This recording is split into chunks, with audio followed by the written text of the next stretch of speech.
Meron po tayong bisita, isang scientist. Hello. Ito yung Suprabim Plant Booster Organic Fertilizer po from US.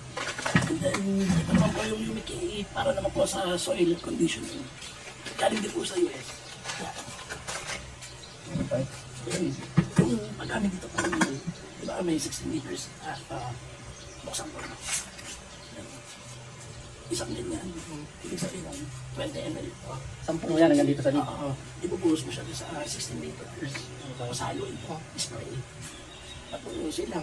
Basta ito, sa every 15 days, apply mo siya, bali 4 times. Every 15 days. According. Okay, so mga 2 months yun. 4 times eh, sabi mo. Basta titigil ka na sa 60 days. Kasi nasisimula na rin Magkalaman. maglalaman. So, bali, isang ganito, isang spray sa isang hektarya. 60 liters, 20 ml. 20 ml po. Isang ganito, isang hektarya. Bali, sa 15 days, isa. Okay. Sa 30 days, isa ulit. 45 days, and then 60. Yun, bali, sa isang hektarya, apat na ganito yung magagamit ko. Okay. Ganun siya. Mga 6 dosin. Sa 1.5 Oo, sa dalawang gamit. tapos, Kaya, paano pag-apply nito? Yun, meron akong ano. i-apply mo siya to, either umaga. Okay. Pero mga alas 5 ng madaling araw, or hapon na hapon. Kailangan hindi maaraw. Hindi maaraw. Ito mas effective siya kung sa umaga o hapon. Tapos ang spray niya, sa puno mismo. Oo, hanggang ugat. Pero wala nang masama kung sa dahon, may spray din siya. Hindi, mas okay na rin yung lahat. So, pababangga, para bababa. Okay. Ang maganda pa rito, tinatawag siyang may sticker property. Ibig sabihin, once na-apply mo siya, tapos umulan, hindi na siya ulas, hindi na siya ulas compare sa ibang Tapos na, doon kayo canary. tapos ang isa pa rin advantage nito is systemic. Ang ibig ng systemic, ang ibig sabihin ng systemic, once na-apply mo na siya, mabilis siyang nakaka-penetrate sa loob ng halaman hanggang ugat. So ibig sabihin, pag umulan, may sticker property, tapalibog na lang, and then mas mabilis nang na-absorb yung nutrients. So, dapat pala pag nag-spray ako niyan, tuyo yung ano, palay. Walang tubig. So, mas okay yung ganun. Ganun siya. Growth booster siya, so meaning, hindi mo siya pwedeng gamitin pag mag-i-spray ka ng para sa damo. Kasi baka mag-boost yung damo, malalong umangal. Hindi mo siya pwede. Tapos ang isang advantage pa nito, di ba, mas booster nga siya. Yung i-apply mo na mga pesticide, yung ano, pwede mo siyang haluan ito. Para mas mabilis umepekto yung ini-spray mong pesticide. Oo. Kasi na-systemic siya, di ba? Pag systemic. So, kunyari, yung 15 days na, so naka-spray na ako.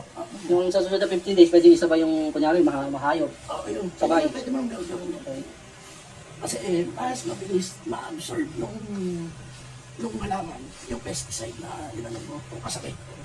Kasi na-systemic, mabilis kayong ma-absorb yun. Yun yung mga advantage nito. Tapos, mapapansin mo mga 30 days, mako-compare mo naman sa mga katabi ng berde-berde. Makikita mo. Tapos, yung butil ng bigas, mabigat, kaya lamang kapag kumali ka. Mga 3 butil lang, kalahating kilo. Paano yung pagluluto? Tatagayin ko pang gano'n? Parang bayabas na. Tapos, isa pa rin yung advantage niya, di ba, nasa paani ka na. Hindi nalalaglag yung butil niya. Mas makapit. So, yun nga, wala naman siya expiration, di ba?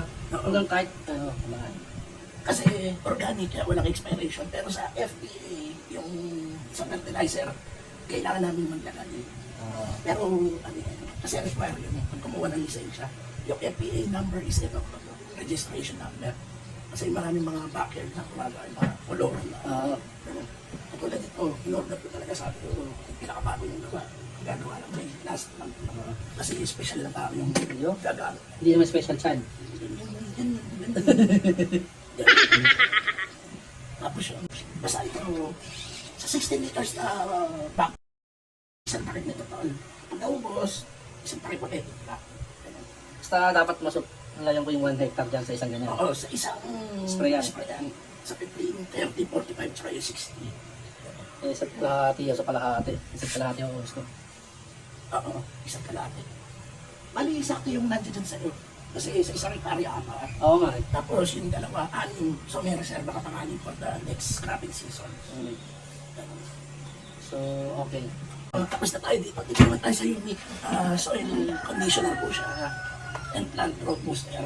Kaya kung baga, itong dalawa na to, wala pa lang sa lupa hanggang sa halaman yung gamit na. Kasi yun ang ano yun. Siyempre, may pricey lang po talaga siya compare sa other brand. Kasi ito naman legit galing pa sa US. Namasahay pa. Oo. Kaya mahal pa rin. Mahal pa masahay. Mahal pa rin. Pamasahe mula sa baliwan. Ito naman po yung ginagamit ay nahalo siya sa mga pataba.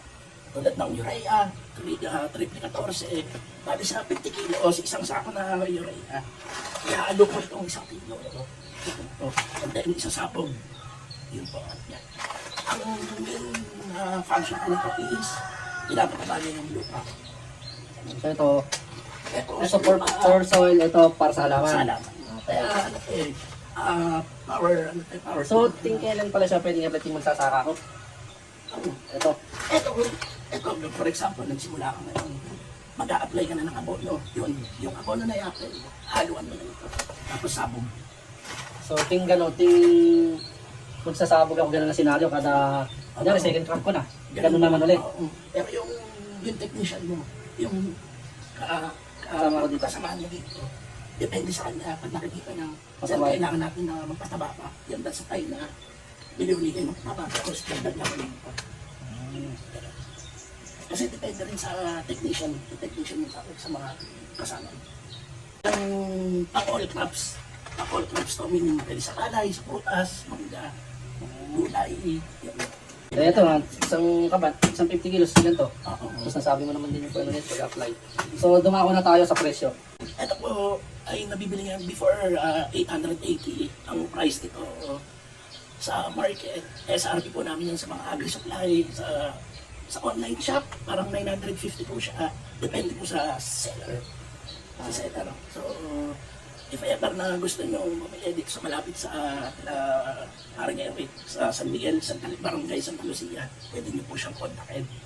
Tapos, bali ito po nagre-range ng 880 up to 950, 1 liter po siya.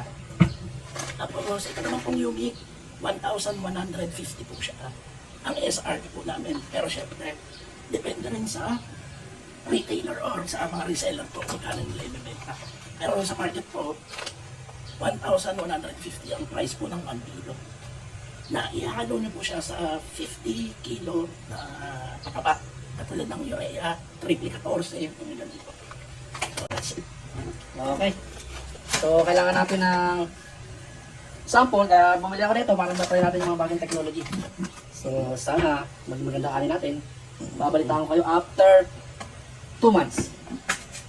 Mga 2 months. Then, every 15 days doon. Kasi, check natin yun every 15 days kung sabog ko hanggang lumaki. Kaya malalaman natin kung legit ba talaga to o itong bola lang na tayo. Hindi ko po ako mapakam. Pero ito-document po namin itong farm ni parang Eric mula sa pagsabog hanggang sa ano yan. Ayos. Okay. Pag wala pong nangyari, Ang lang nangyari, pag magdasal na rin po. wala akong tulong na tayo namin. Pwede siya dyan tumira. Hindi nga lang siya makakita. Okay, that's it. Thank you, Sir Rolly. Dito ba?